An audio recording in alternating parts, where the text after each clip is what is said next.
అల్లుడు జులాయి వెధవ కాదు, అసలు దుర్మార్గుడు అయితే ఎలా ఉంటుంది. ఈ కేసు చూస్తే నాకు ట్విస్ట్ అదిరి మీతో షేర్ చేసుకోవాలనుకుంటున్నాను. ఎందుకంటే క్రైమ్ వార్తలు అందరూ చదవకపోవచ్చు, ఇంట్రెస్ట్ చూపించకపోవచ్చు, కానీ దీనికి సంబంధించి కావలికి సంబంధించిన ముద్దసాని ప్రకాశం అనే ఒక ఆయన, పెద్ద ఆయన బంగారం వ్యాపారం చేసి బాగా డబ్బులు సంపాదించారు.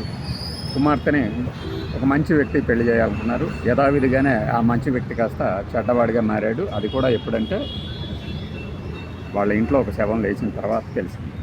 ఎట్లా అంటే శ్రీకాంత్ అనబడి ఒక వెధవకి ఈ కుమార్తెనిచ్చి పెళ్లి చేశారు. ఆ వెధవ ఏం చేస్తాడంటే వాళ్ళ ఊర్లకు సంబంధించి హైదరాబాద్లో గచ్చిబౌలి దగ్గర పేయింగ్ గెస్ట్ హాస్టల్స్ మెయింటైన్ చేస్తూ ఉంటాయి. వాడి పేరు శ్రీకాంత్ అని చెప్తున్నాం కదా. వీడు హాస్టల్స్ నేను మెయింటైన్ చేయలేకపోతున్నాను, నాకు ఎవరైనా మనిషి సాయం కావాలి చేతి కింద. చూడండి, ఈ సంఘటనలు చూసి మీరు ఎప్పుడైనా ఎవరినైనా ఎక్కడికైనా ఉద్యోగాన్ని పంపించే ముందు కానీ ఇంకేదైనా కానీ ఎంత జాగ్రత్తగా ఉండాలి. ఎంత జాగ్రత్తగా ఉన్నా జరుగుతాయి, కానీ జాగ్రత్తగా ఉండాల్సింది. ఎవరో ఎందుకు బీటెక్ చదివి ఖాళీగా ఉన్నాడు కదా మావాడు అని చెప్పి బామ్మర్దిని పంపించారు. ఈ శ్రీకాంత్ గారి బామ్మర్దిని పాపం తల్లిదండ్రులు పంపించారు. పంపిస్తే మధ్య మధ్యలో మనవాడు చాలా పద్ధతిగా బాధ్యత ఉన్నటువంటి బావలాగా బావమరిది గురించి స్థుతులు చెప్పేవాడట. ఇంటికి ఫోన్ చేసి అత్తగారికి మామగారికి, మీ వాడు ఇక్కడ చెడు సావాసాలకు లోనయ్యాడు, తిరుగుతున్నాడు, అటు ఇటు గంజాయి కూడా కొడుతున్నాడు అని. అది విని పాపం తల్లిదండ్రులు ఏమనుకుంటారు, బాధపడతారు కదా. ఈ క్రమంలోనే ఒకరోజు ఒక ఫోన్ వచ్చింది, మీ అబ్బాయి సూసైడ్ చేసుకొని చనిపోయాడు. వాస్తవానికి శ్రీకాంత్ అనేవాడు ఎంత దరిద్రుడంటే ఆస్తిని తగలేయటమే కాకుండా ఐపీఎల్ వగేరా వగేరా బెట్టింగ్లు పెట్టడం. ఇక్కడ మీకు వీళ్ళ వ్యవహారం ఇదంతా మనం ఈజీగానే గుర్తుపట్టచ్చు. ఇష్టం వచ్చినట్టు క్రాఫ్లు పెంచేసి, గడ్డాలు పెంచేసి, జులాయిగా తిరుగుతూ ఒక 10 మందితో బాతాకాని వేస్తూ అసలు ఏ పని చేయకుండా ఇలా ఎలా సంపాదిస్తున్నారు అని ఇంట్లో వాళ్ళు ఆలోచించాలి.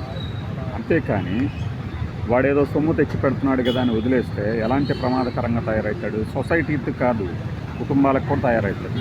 వీడు ఏం చేశాడంటే అట్లా బెట్టింగ్లు కాస్త డబ్బులు పోగొట్టుకొని వాడి ఎదవ ఆలోచన అన్నమాట, బావమరిదిని చంపేసి సూసైడ్లాగా నమ్మించాడు. పాపం అత్తమామలు ఏం చేస్తారు, ఒక్కగానొక్క కొడుకు మరణించాడని బాగా రోధిస్తూ వచ్చేసి అంత్యక్రియలు చేశారు. కానీ అంత్యక్రియలు చేస్తున్నప్పుడు అతని బాడీ మీద కొన్ని గాయాలు ఉండటం గమనించారు. కాస్త తెలివిగా వ్యవహరించారు. అక్కడ అల్లుడితో ఏమి మాట్లాడకుండా పోలీస్ స్టేషన్లో కేసు పెట్టారు. కేసు పెడితే అప్పుడు పోలీసులు ఎంక్వైరీ చేయడం బిగించేశారు.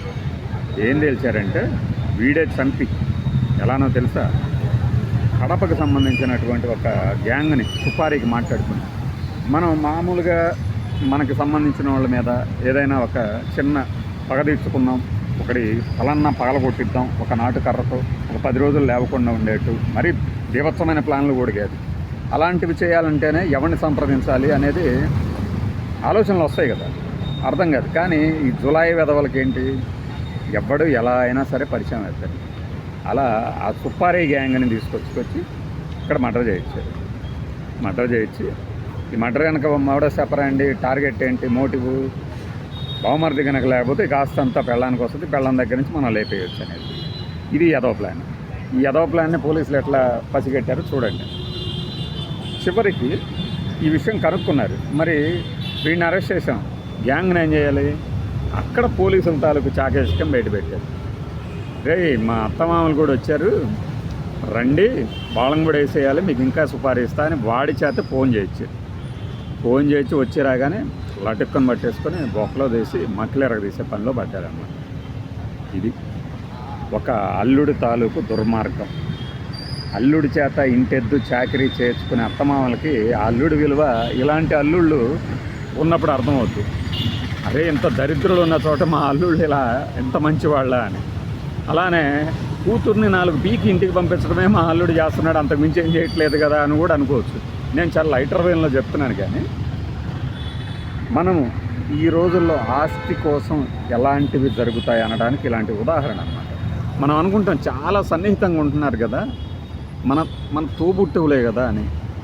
అట్లానే మన బావమరిదే కదా, మన బావే కదా, మన అన్నే కదా, మన తమ్ముడే కదా, మన మరదలే కదా, ఇట్లా ఎన్ని అనుకున్నా ఇలాంటి సంఘటనలు చూసినప్పుడు ఏమనిపిస్తుంది మనకి, ఒళ్ళు దగ్గర పెట్టుకొని ఉండాల్సిందే కదా. ఎవ్వరిని నమ్మడానికి లేదు. పైగా ప్రపంచవ్యాప్తంగా నేరాలు జరిగిన తీరును కనుక చూసినట్లయితే ఇప్పటిదాకా కూడా 90% నేరాలు తెలిసిన వాళ్ళ దగ్గర నుంచే జరుగుతుంటాయి. ఈ అత్యాచారాలు రోడ్డు మీదకి వెళ్తున్నప్పుడు అంటే అనూహ్యమైన ఘటనలు మనం ప్రమాదకరమైనటువంటి అత్యాచారాలుగా చెప్పొచ్చు, కానీ మిగతావన్నీ మాత్రం తెలిసిన వాళ్ళే చేస్తారు. ఇది చివరి ట్విస్ట్ నాకు అదిరిపోయింది. పోలీసుల తెలివికి బాయ్.